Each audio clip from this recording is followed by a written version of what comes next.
island, which looks as much like a finger crooked to beckon. Yes, somehow that beckoning finger seems to me to promise better fortune.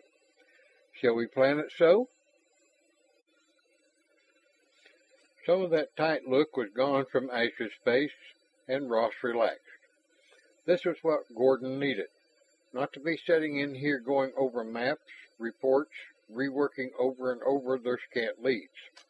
Ash had always been a field man, and the settlement work had been stupefying a laborious chore for him.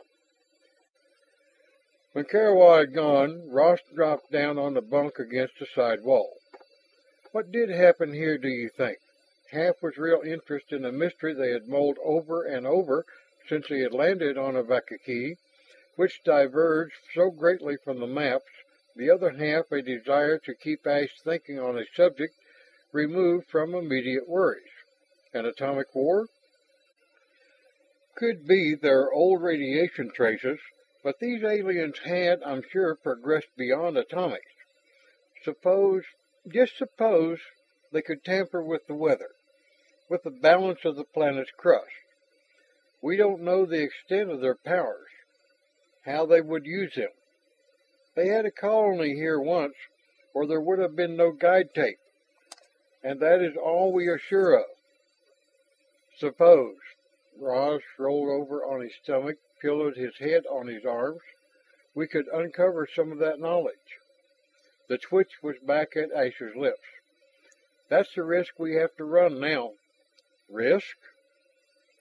Would you give a child one of those hand weapons we found in the derelict? Naturally not, Ross snapped, and then saw the point. You mean, we aren't to be trusted? The answer was plain to read in Ash's expression. Then why this whole setup, this hunt for what might mean trouble? The old pinch, the bad one. What if the Reds discover something first? They drew some planets in the tape lottery, remember? It's a seesaw between us. We advance here, they there. We have to keep up the race or lose it. They must be combing their stellar colonies for a few answers just as furiously as we are. So we go into the past to hunt if we have to.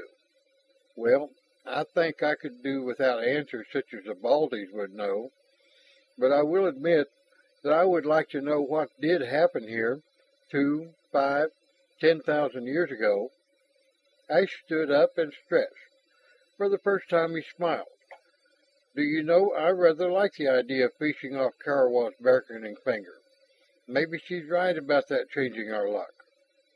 Ross kept his face carefully expressionless as he got up to prepare their evening meal.